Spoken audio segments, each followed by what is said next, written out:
Iran और America Israel के बीच चल रही जंग में भारत के लोगों के मन में एक सवाल लंबे समय से घूम रहा है। जब पाकिस्तान जैसे देश ईरान और अमेरिका के बीच सीज फायर कराने में मध्यस्थ की भूमिका निभा सकते हैं, तो भारत आगे क्यों नहीं आया? आखिर भारत को तो विश्व गुरु कहा जाता है, लेकिन इस सवाल का अनोखा और मजेदार जवाब पाकिस्तान के प्रधानमंत्री शहबाज शरीफ ने खुद जाने अनजाने में दे दिया। 8 अप्रैल 2026 को जब ईरान और अमेरिका के बीच 2 हफ्तों का सीज फायर घोषित हो रहा था, उसी दिन शहबाज शरीफ ने अपने आधिकारिक एक्स अकाउंट पर एक पोस्ट किया।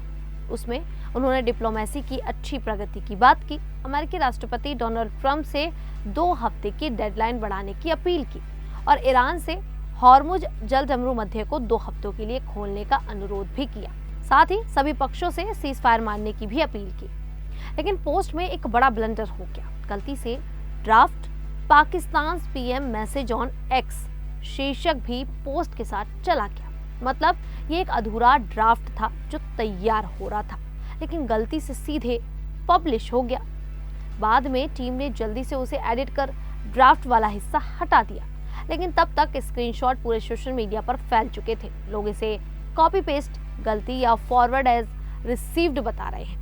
अब हर तरफ जबरदस्त मजाक और मीम्स बन रहे हैं। लोग पूछ रहे हैं, क्या पाकिस्तान का प्रधानमंत्री खुद ट्वीट नहीं करता? क्या पूरा मैसेज अमेरिका ने खुद लिख कर दिया और शहबाज शरीफ ने बस कट पेस्ट कर दिया? ट्रंप ने भी अपनी ट्रुथ सोशल पोस्ट में शहबाज शरीफ और पाकिस्तान के आर्मी चीफ आसिफ मुनीर का नाम लिया था कि उनकी अपील पर उन्होंने हमले 2 हफ्ते के लिए टाल दिए। इससे मजाक और ज्यादा बढ़ गया। लोग अब शहबाज शरीफ और ट्रंप दोनों का मजाक उड़ा रहे हैं। कह रहे हैं कि पाकिस्तान खुद को पीस मेकर दिखाने की जल्दबाजी में फंस गया।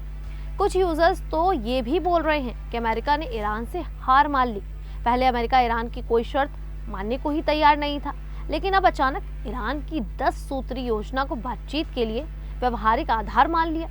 लोग पूछ रहे हैं कि अगर अमेरिका इतना मजबूत था तो उसने शहबाज शरीफ को मैसेज लिखकर क्यों भेजा कि तुम ईरान को बोलो 2 हफ्ते रुक जाए। ट्रंप ने खुद कहा था कि अगर ईरान नहीं माना तो पूरे ईरान को तबाह कर देंगे, लेकिन आखिर में 2 हफ्ते का सीज फायर स्वीकार कर लिया।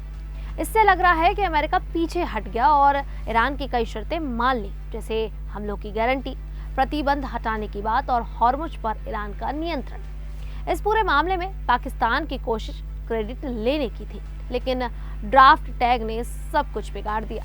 पाकिस्तान समर्थक इसे डिप्लोमेटिक सफलता बता रहे हैं और कह रहे हैं कि पाकिस्तान ने मध्यस्थ की भूमिका अच्छी निभाई, लेकिन ज्यादातर लोग इसे स्क्रिप्टेड प्रयास या फेस सेविंग मान रहे हैं। खैर, पाकिस्तान की एक छोटी सी गलती ने उसकी पूरी डिप्लोमेसी पर सवाल खड़े कर दिए हैं। ट्रंप की छवि भी कमजोर दिख रही है, क्योंकि पहले की सख्ती के बाद अचानक लचीलापन आ गया।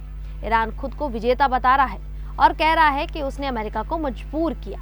अब सबकी नजर इस्लामाबाद में होने वाली बातचीत पर है। अगर 2 हफ्तों में स्थायी समझौता हो गया तो अच्छा, वरना फिर तनाव बढ़ सकता है। कुल मिलाकर विश्वगुरु बनने के लिए सिर्फ ताकत या नाम काफी नहीं, बल्कि सही समय पर सही कदम उठाना भी जरूरी है। भारत की चुप्पी अब समझ में आ रही है। शायद भारत जानता था कि ये मामला इतना सीधा नहीं है और इसमें फंसने से नुकसान हो सकता है। पाकिस्तान की ये गलती भारत वालों के सवाल का एक अनोखा जवाब बन गई है। खैर, पाकिस्तान की इस बड़ी गलती को लेकर आप लोगों की भी क्या राय है, आप हमें कमेंट करके जरूर बताइएगा। अभी के लिए इतना ही, फिर हाजिर होंगे ऐसी ही देश और दुनिया से जुड़ी बड़ी खबरों के साथ। तब तक के लिए देखते रहिए द न्यूज़ 15।